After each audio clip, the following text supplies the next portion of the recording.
Inumaan tiksee malee kuulatoo ashuufee baddaa loon hin gaabbisu.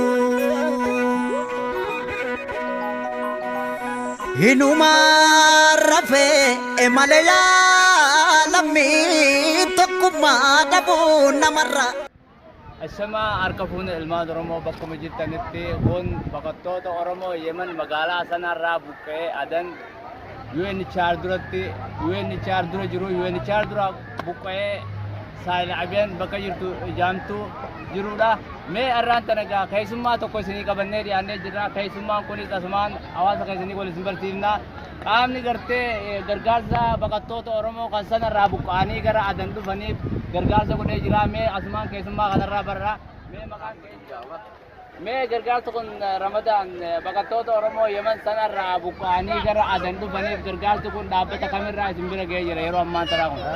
Taajira kuweessan kootu nu gargaare waan nu gargaareef nuti asitti uumamaa keessa jiru argeeti qalammiin keenya nuuf hin nahin qalammiin keenya alarraahis Piroofeesar Asoo qabnu guddaafaa keessatti nu jiraachisaa nuuf hin dubbatin takka yu'enni tanatti illee nuuf hin iyyatin warri alaa kun akkasitti nuti kun miskiina akkami uumamaa keessa galan jechuudhaan warri kuween nu gargaaree jechuudha qalammiin keenya nu maaduuti.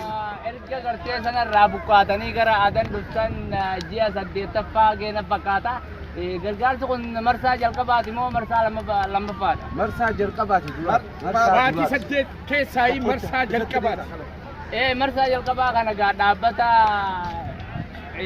gargaarsa Kuwaitirraa jettee dhaabbanni kun gartee kan guyyaa irraa gargaarsaan isin bira dhaabbatee haa galatoomu jenna. Meedhaan si dabalataa ilmaan Oromoo kan addunyaarra jiraniif qabdu maal fakkaata? Alagaanu akkana nu rifatti namni keenya nu hadoodee warri ala jirus akkanumatti guddaafaa tana keessaa akka halli nu godhan kabajaan isaan gaafatan. Egaa mee gargaarsi kun qaama gartee imaaraa kanarraa yeroo jalqabaatiif isin bira ga'e marsaa kanatti aanoo akka isin bira ga'u abdii maal irraa qabdu? Abdii takka illee hin qabnu marsuma kana agarree egaa baatii 8 dhufne abdiin qabnu tokkoffaa kan nuti silaa abdannu namnummaan keenya ka silaa foon takka dhiiga takka waliin qabnu akka nu hadoodu malee Kuweet kun lamada deebi'ee nu gargaaraa sun rabbumaa beera. Egaa hordoftoota keenya gargaarsi gartee dhaabbata Imaaraatirraa baqattoota Oromoo Yemen magaalaa sanarraa buqqee adan jiru haala kana fakkaata. Meegaa gargaarsa kana gartee hanga hawaasa biraan geenyutti akka hawaasa biraan geenyutti isiniif dhiyeessina. Daawwattoota keenya gargaarsi gartee dhaabbata gama Imaaraatiin dhufes kana fakkaata.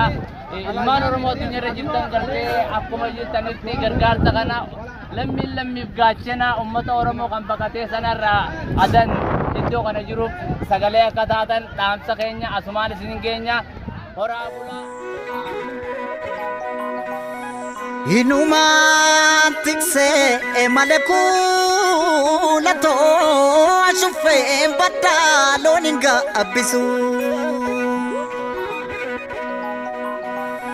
Inumaan rafee malee yaalamii tokkummaa dhabuu namarra affisu.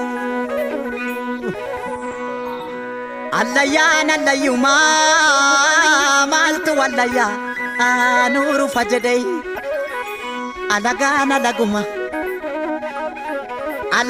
laguma maltu alaga dan firajadai